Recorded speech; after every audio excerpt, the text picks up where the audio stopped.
Caros irmãos e irmãs em Cristo, quem vos fala é Dom Pedro Cunha, bispo diocesano da Campanha. Hoje é domingo, dia 23 de julho, e nós estamos celebrando o 16º domingo do tempo comum, cujo evangelho é o de Mateus 13, 24 a 43. É um evangelho bastante extenso, porque Jesus vai se servir de 3 imagens nestas 3 parábolas que ele hoje nos proporciona para refletirmos sobre a sua palavra.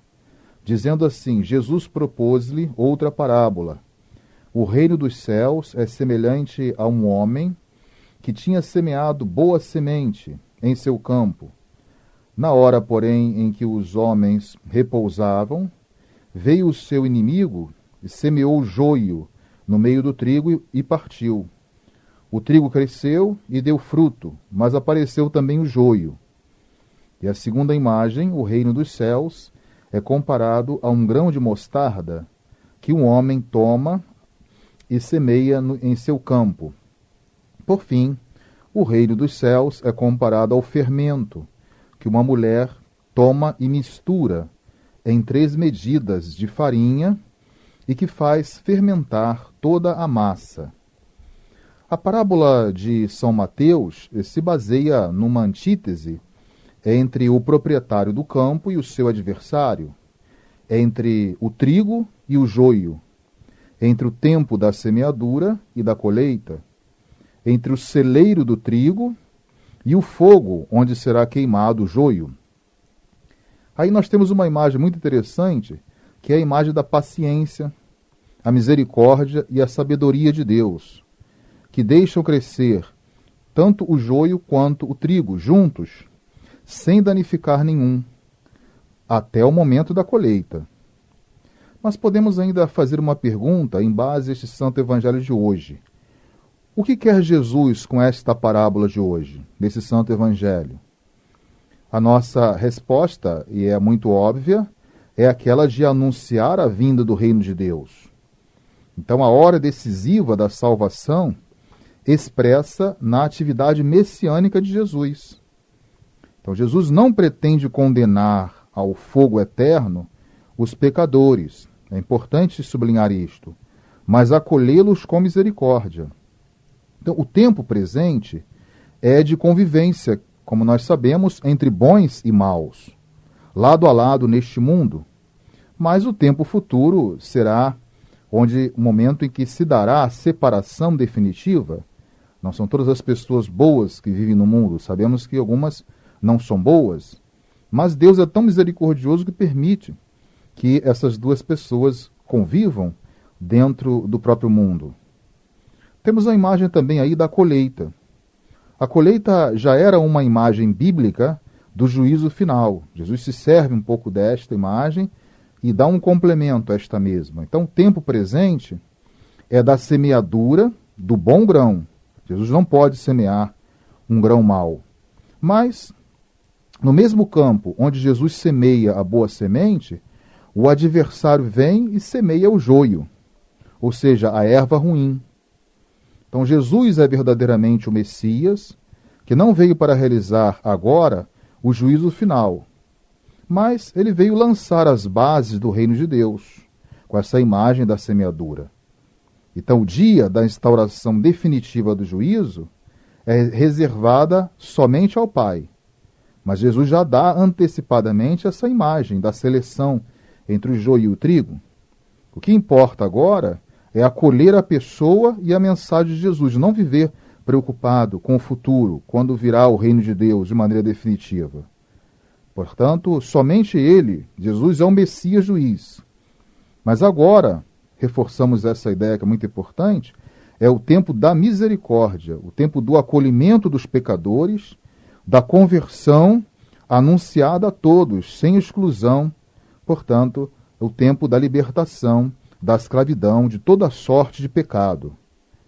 Esta é a realidade do messianismo de Jesus, sem idealismo ou mesmo um triunfalismo. Jesus é muito concreto, direto e objetivo na imagem dessas 3 parábolas concentradas no evangelho de hoje. Por isso, voltemos o olhar para a igreja, porque a igreja está presente no mundo também como sinal sacramental de Jesus, como comunidade dos filhos e filhas de Deus, dos batizados e batizadas, no meio do joio também, ou dos maus. Essa é a presença da igreja na história e no mundo. Não podemos fugir dessa realidade. Então a parábola, ela tem o seu ponto focal do contraste entre a pequenez da semente e a grandeza de sua mensagem. É a mensagem, portanto, alegre do reino de Deus que vem ao encontro dos homens. É só na acolhida deste reino no presente, ou seja, na pessoa de Jesus, que viveremos a esperança confiante do esplendor do futuro. Então, este reino, ele é aberto a todos os homens, até aos pagãos. Essa é uma imagem daquilo que nós chamamos da universalidade da salvação trazida por Deus na pessoa de seu Filho. Então, também esses que são os pagãos, ou ainda os maus, eles são convidados também à proposta do reino, trazida, portanto, e anunciado por Jesus. A imagem que nós temos ainda aí do fermento, que é uma segunda imagem dentro desse Santo Evangelho de hoje, evidencia a força transformadora da missão de Cristo em relação ao mundo, para que seja então penetrado pela realidade do reino. Existe o mundo, mas o reino veio dar um sentido, um norte a esse mundo. Então o fermento, ele é capaz de fermentar a massa toda, mesmo estando escondida, então, aí, né, o fermento escondido em uma porção menor dentro da massa.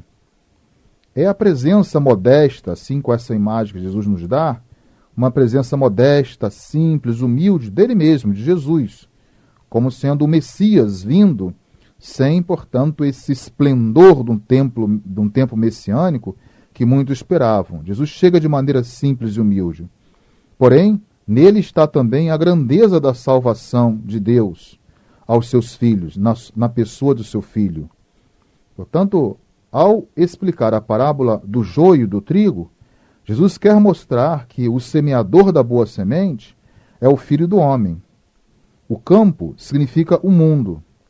A boa semente corresponde aos filhos do reino e o joio, os filhos do maligno, o adversário. Na verdade, é o diabo. A colheita é o fim do mundo.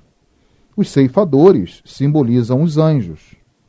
E, por fim, ocorrerá o que nós chamamos o juízo final, ou o último juízo, quando, com um gesto soberano, o Filho do Homem fará a separação definitiva entre os homens, dando a uns a vida eterna e a outros a sorte dos maus. Aos filhos do reino correspondem aqui aqueles que fazem a vontade de Deus, enquanto que os filhos de Satanás, o afastamento deste reino. Então é importante destacar, dentro dessa imagem do Evangelho, que aos filhos do reino corresponde, então, essa realização e cumprimento da vontade de Deus, quando nós nos abrimos ao plano de Deus. E aos filhos de Satanás, o afastamento ou o rechaçar desse mesmo reino. Para concluirmos, podemos dizer que Mateus mostra Jesus fazendo uma catequese sobre o juízo final, dirigida aos crentes, aos fiéis, do modo geral, exortando-os a viverem na obediência à lei de Deus, interpretada de maneira definitiva e única por Jesus. A parábola é, assim, um juízo de êxito e de bem-aventurança para os filhos de Deus, e não de condenação. Não pensemos nessa parábola no prisma da condenação, mas de uma bem-aventurança ou de um juízo de êxito. Jesus quer, então, tirar os fiéis e seus próprios discípulos desse torpor ou dessa tibieza que muitas vezes invadem o coração e a mente da comunidade cristã. Pertencer à comunidade cristã, outra coisa importante, não é a garantia da salvação final, porque eu já estou na igreja ou me sinto igreja, mas segundo a medida da confissão e a vivência da fé, expressas pelo mandamento do amor ao próximo, caridade. Não podemos cair na falsa segurança de só conhecer os mandamentos. É preciso frutificar, ser sinal testemunhal da misericórdia e do amor de Deus neste mundo, sendo trigo de Cristo, isto é, discípulos de Cristo, que plantam sempre a boa semente da palavra de Deus, mesmo vivendo entre as coisas mais deste mundo. Louvado seja nosso Senhor Jesus Cristo, para sempre seja louvado. O Senhor esteja convosco, Ele está no meio de nós. Por intercessão da Virgem Imaculada e de todos os santos e santas de Deus, abençoe-vos o Deus Todo-Poderoso, Pai e Filho e Espírito Santo. Tenham todos um abençoado domingo.